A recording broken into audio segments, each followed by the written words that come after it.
The broken trust? The great hall of the Galactic Council was filled with light. Colors from 1,000 stars reflected on shining walls. Leaders of many worlds sat in their seats, their faces cold, their voices sharp.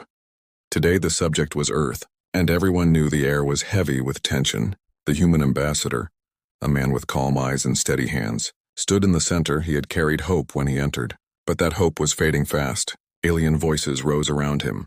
Some called humans reckless, others called them dangerous. The word untrustworthy was repeated again and again. Each time louder, the ambassador tried to speak. We have honored every treaty, we have paid every debt. We stood with you when pirates attacked. We gave technology when you asked. Why do you now treat us as enemies? But his words only made the room colder. A tall council member with a silver crest on his head leaned forward, his voice full of disdain. You are humans. Your history is filled with war. Your hunger for power is endless. We cannot let you rise beyond your place. The hall filled with quiet murmurs of agreement.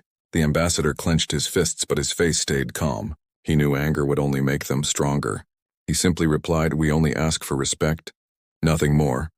But respect was the one thing the council had already decided to deny. Suddenly a deep echo filled the chamber. A hidden screen lit up, showing human trade ships surrounded by council war vessels. The footage was fresh, captured only minutes ago. The crowd gasped. The ambassador turned in shock. A council officer announced, these ships were found near restricted space. Humanity broke the line. Humanity crossed where they should not, the ambassador shouted. That is a lie. Those ships were carrying food and medicine. They had permission, you know this. But the voices drowned him out. The council chamber thundered with alien cries. Guilty, guilty, guilty. Guards moved in, seizing the ambassador's staff and taking the human envoys by force. The entire chamber watched with cruel satisfaction. Humans were being dragged like criminals. The ambassador looked back one last time, his eyes full of sorrow. But there was something else. Deep within them there was fire. Quiet but unbroken, he whispered only to himself. They will regret this. Across the stars, Earth received the news. Shock spread in every home, in every street. People stopped what they were doing. Screens replayed the images again and again. The humiliation was complete. The council had crossed the line, but the people of Earth did not weep long. In silence they turned their pain into steel. Workers in hidden shipyards continued their labor with renewed fire. Soldiers trained with harder resolve. Leaders spoke less and planned more. Humanity had been preparing for years. And now the council had given them the reason to unleash it. In the council chambers, alien leaders laughed. They believed the humans were broken. They believed fear would keep Earth silent. They thought no one would dare stand against their order. But their laughter was empty because far away, beyond the edge of their sight, human engines were already waking. In a small ship orbiting Earth, a young officer whispered to his commander, They think they can humiliate us, but they do not know what we have built. The commander simply nodded. Let them think we are weak. The longer they laugh, the harder their fall will be.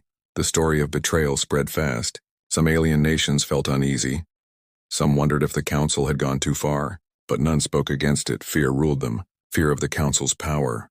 But they had forgotten something. Humans had learned to live with fear, and from fear they had forged courage. The ambassador sat in a dark cell. He was beaten but not broken. When a guard mocked him, saying, Your people are finished, he smiled faintly and answered, You have only woken the fire, and when it comes, you will remember this day. The guard laughed, not knowing those words would one day echo across the galaxy. Earth had been insulted.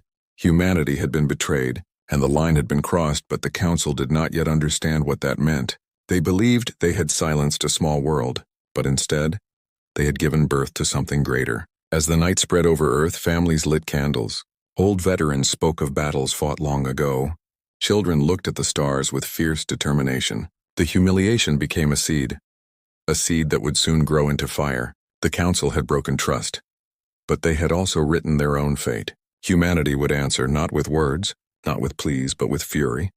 And when that fury came, the stars themselves would bear witness. And so the first chapter closed, not with peace, not with silence, but with a whisper in the dark, a whisper that promised war. Shadows of preparation, far from the shining halls of the Galactic Council, hidden in the cold shadows of space, Earth's secret heartbeat grew stronger. In asteroid belts where no alien eye dared to look, massive caverns had been carved open.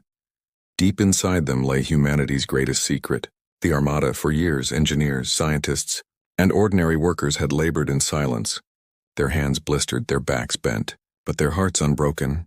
Every ship they built was forged not just from metal but from determination, from memories of old wars, from promises that Earth would never kneel again. No outsider knew the scale.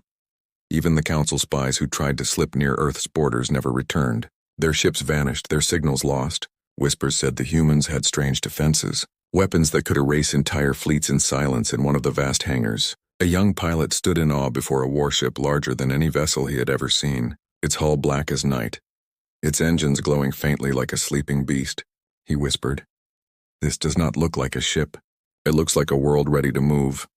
His commander placed a hand on his shoulder. "It is more than that, it is a promise, and soon that promise will be kept." Everywhere on Earth, the betrayal had become fuel. Farmers donated food to feed the workers in secret yards.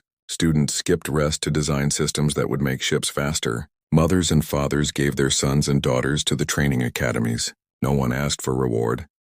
The insult from the Council had burned too deep. In the silence of the moon's dark side, a fleet of sleek frigates waited, their weapons hidden but ready. Commanders walked among them, testing crews, whispering the same words again and again. "Hold the line. Wait for the signal." But the preparations were not only in ships and weapons. Humans prepared with cunning. They studied Council tactics. They learned how every alien fleet moved, how every admiral thought. They mapped weaknesses, they designed traps. They built false signals to confuse enemy scouts. Every detail mattered. Nothing was left to chance. Deep inside Earth's command center, leaders watched the Council's moves with cold eyes. The betrayal had changed them. Gone was the hopeful desire for peace. In its place stood steel and fire. One general said, "They think we are weak. Let them keep thinking, because when the veil lifts, their pride will turn to fear." Rumors began to spread across the galaxy. Some merchants whispered of strange human ships spotted at the edges of unknown sectors. Others claimed they saw asteroids moving as if pushed by hidden engines. But no proof was ever found, only silence followed. Inside the prison cell of the ambassador, a secret message reached him, smuggled by a quiet hand. It was only one line. "The fire sleeps, but soon it will rise." He smiled faintly. Hope returned to his tired eyes. He whispered back to the empty walls, "Good, let them come, we will be ready." Meanwhile, in the Council chambers, arrogance grew. Alien leaders mocked humanity again, one said. "They are a small world with big dreams, let them dream. They will wake to ashes," another added. "We will crush them before they even rise." Their laughter echoed across the hall, but none of them knew how close they were to the edge of disaster. On Earth, soldiers trained in silence, drills repeated until their bodies became machines of reflex, weapons tested until they never failed. One instructor shouted, "You do not fight only for Earth. You fight for every insult, every laugh, every word they threw at us. You fight for the line they crossed." The soldiers roared in reply, their voices shaking the ground far beyond the solar system. In a hidden dock orbiting a dying star, humanity's greatest creation stirred. It was not just a ship, it was a dreadnought, larger than any vessel in Council history.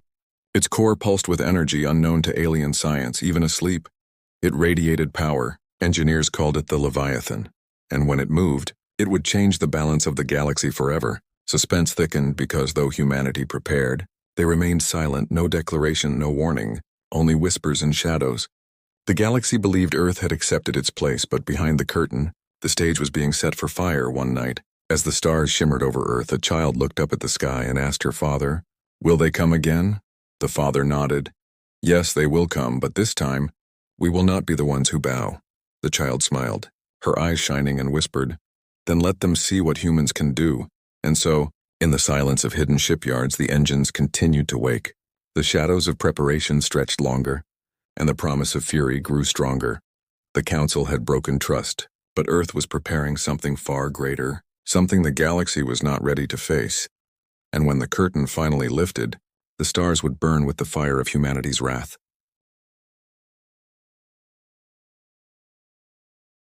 The Council's mistake. The Galactic Council believed they had won. In their grand chambers they celebrated. Alien leaders raised their voices in pride, claiming humanity had been crushed by humiliation, but their pride blinded them.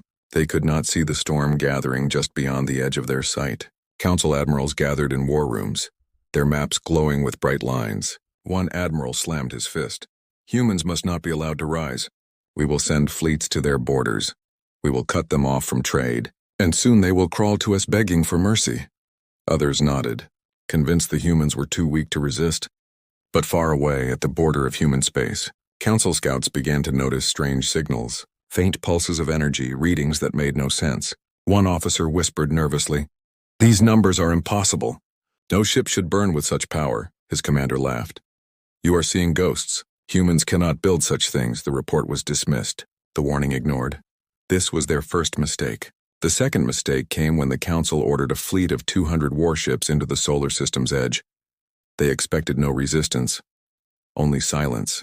The commander of the fleet told his soldiers, "Humans will see our might, and they will surrender before a single shot is fired." But in the shadows, human eyes were already watching. Inside a hidden command post on a small icy moon, a young human officer watched the Council fleet enter, his voice steady but filled with quiet fire. "They think we are weak, they think we are blind, but every step they take is inside our trap." Signals were sent. Engines roared to life in silence. The Leviathan stirred in its dock. The galaxy at large remained blind. Alien media spread lies that humanity was preparing to beg for peace, that Earth had no ships left, that humans were broken. But behind those lies, truth sharpened like a blade. Humanity was not broken. Humanity was waiting. In the cell of the ambassador, guards continued to mock him. One alien sneered, "Your people have no chance. The Council fleet will burn your skies." The ambassador only smiled faintly and whispered, "Watch the skies then, and see what burns." The guard laughed, but deep inside, something about those calm words unsettled him. Meanwhile, among the stars, rumors began to swirl. Merchants whispered that entire Council patrols were vanishing without sending distress calls. Others claimed to see ghost ships with black hulls slipping through the void. Powerful and silent, every rumor carried the same name: humans. In the Council's central hall, one elder raised a quiet concern. "What if we have misjudged them? What if the humans are not as weak as we believe?" The chamber erupted in laughter. "Humans are dust, they have no power. We will crush them like insects." And so, blinded by arrogance, the Council ignored the only voice of caution. This was their third mistake on Earth. Commanders watched every move with precision. One general spoke softly, "Let them come closer, let them laugh louder. Because when the fire begins, their laughter will be the first thing to die." The Council fleet moved deeper into human borders, their ships shining with arrogance, banners raised high, but something strange happened. Navigation systems began to fail. Communication lines filled with static. One captain shouted, "Our instruments are blind. This is impossible." Panic rippled. But before answers could be found, silence swallowed them. Humanity had released the first of its weapons, not guns, not missiles, but shadows. Advanced systems that bent signals, broke codes, confused machines. The Council fleet was now flying blind. Deep in the void, the Leviathan opened its eyes. Its engines roared. Waves of energy rolled across the darkness.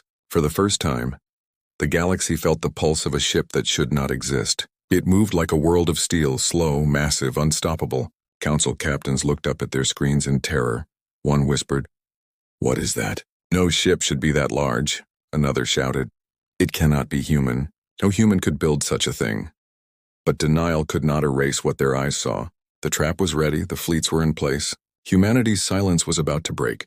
The ambassador, still locked in his cell, closed his eyes, as if hearing the distant engines through the walls of the universe. He whispered, "And now they will learn." The Council believed humanity would crawl, but instead, they had walked straight into the jaws of fire, and when the first strike came, the galaxy would never forget it. The fire unleashed. The void at the edge of the solar system was silent. Council fleets drifted with confidence, banners high. Weapons armed but cold, they believed humans would not dare resist, but silence can hide fire. From the darkness, signals whispered, coded orders spread across hidden channels, and then Earth's armada woke. First came the shadows, small black frigates gliding out from asteroids, their engines silent, their weapons locked. Council scouts barely noticed them. But in moments, those tiny shapes fired pulses of pure light. Precise and deadly, one by one, the scouts vanished into dust. The Council captains shouted in confusion, "Unknown vessels, unknown weapons, identify now." But their screens showed only static. Their ships were blind. Their pride turned to panic. And then the Leviathan arrived.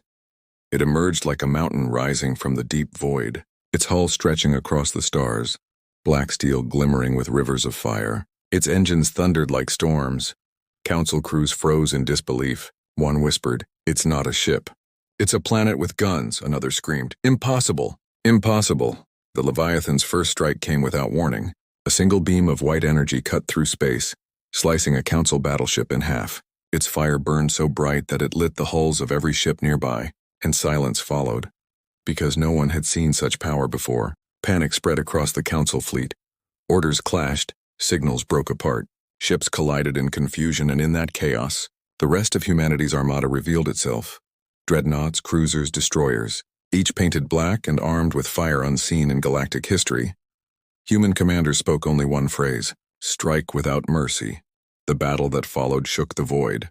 Council ships fired volley after volley, but their beams bounced off human shields. Their missiles never reached their targets.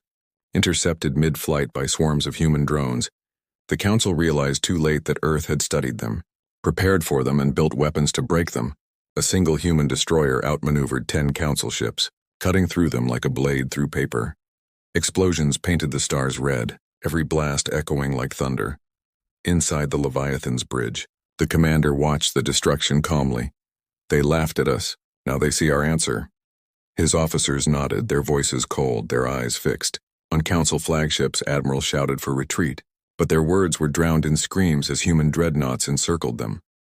The trap was perfect, the fire absolute. In the galactic capital, the Council chamber shook with fear. Reports came in one after another. Fleet destroyed, ships lost, humans advancing. Leaders who once mocked Earth now sat pale and trembling, their arrogance collapsing back in his cell. The ambassador finally heard the news from a whispering guard. "Your people, they are destroying everything." The ambassador looked up, his voice calm. "We asked for respect, you gave us chains. Now you will learn respect in fire." The battle raged for hours, but to humanity it felt like minutes. Centuries of humiliation and doubt poured into each strike. Every explosion carried their fury. Every shattered ship carried their vengeance. Council soldiers abandoned their posts. Captains surrendered mid-battle. Entire wings of the fleet fled into the dark. But even in retreat they found no safety. Because the Leviathan followed, unstoppable, a predator chasing prey, and then silence returned. The last Council ship burned. Wreckage floated like broken bones across the void. Humanity stood victorious. The soldiers of Earth did not cheer. They did not laugh. They stood silent, staring at the ruins of a mighty fleet. For them this was not glory, it was justice. The commander of the Leviathan gave only one order: send the message. Across the stars, signals spread. Earth does not kneel. The line is drawn in fire, and if you cross it again, you will burn. The galaxy listened, fear spreading like a shadow. Every world whispered the same words. The humans have risen, and nothing will stop them now. The fire had been unleashed, and the stars themselves trembled. Vengeance and warning. The battlefield at the edge of the solar system was silent. Wreckage of Council fleets drifted like broken skeletons, flames still burning in the void. Humanity had won, but it was not the end. It was only the beginning. Inside the Leviathan, the commander looked at the map of the galaxy. Red lines marked every Council stronghold. His voice was steady. They thought Earth was alone. They thought we were weak. Now they will see the truth. Humanity does not wait for revenge. Humanity delivers it. Orders spread through the fleet. Engines roared and the armada moved forward, not to defend but to strike. The first target was a Council outpost near the Rim Worlds, a station known for enslaving weaker species. Human dreadnoughts appeared without warning. Their guns fired once, and the outpost was gone. Prisoners were freed, their voices echoing with cries of hope. For the first time, the galaxy saw humans not only as warriors, but as liberators. Whispers spread fast. The humans fight for themselves, but they fight for us too. Planets that once feared Earth now sent secret messages of support. Some even offered safe harbors. The balance of power was shifting, and the Council felt it. In the Council chamber, chaos reigned. Leaders shouted at one another. Some demanded surrender. Others screamed for more fleets. But the truth was clear. The fleets were gone. Their pride had burned with them. Fear covered the room like a storm. One elder whispered in despair, "We crossed the line, and now the fire will not stop." But humanity did not strike blindly. They moved with purpose. Their armada cut through Council space like a blade, but they never harmed the innocent. Only the soldiers, only the fortresses, only the chains of oppression. And this made the galaxy watch with awe on a liberated world. An alien child touched the black steel of a human ship and whispered, "They came like fire, but their fire gave us freedom," back in his prison cell. The ambassador was finally released. Human Marines broke the doors and carried him out. His eyes filled with tears as he looked at the soldiers. "You came," he whispered. The commander simply replied, "We never left you, Ambassador. We only waited for the right moment when he returned to Earth." The ambassador stood before billions. His voice carried across every screen. The Council thought they could break us, but they awakened our unity. They thought they could chain us, but they forged our strength. We are not the same humanity they mocked. We are the humanity that fire has tested and fire has made strong. The galaxy listened, and the Council trembled in desperation. The Council finally sent envoys begging for talks, promising peace. But when they entered Earth's chamber, they did not see weakness. They saw leaders standing tall, soldiers silent like stone, and behind them, the Leviathan itself hovered above, a reminder of what waited outside. The human commander spoke only once.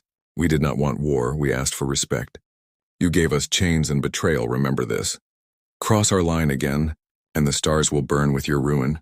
Silence filled the hall. No one dared to answer. The Council had been humbled, their arrogance shattered.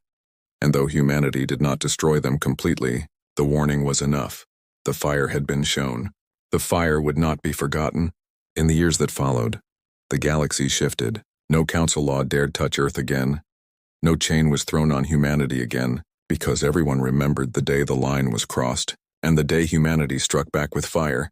As the Leviathan drifted through the void, children on Earth pointed at it with pride. Veterans saluted it with tears, and across distant worlds, whispers carried the same words. "Do not cross the humans, for their fury is the fire of stars." The story closed not with silence, not with surrender, but with a promise that humanity would always rise, a promise that no line against Earth would ever be crossed again, a promise written in fire.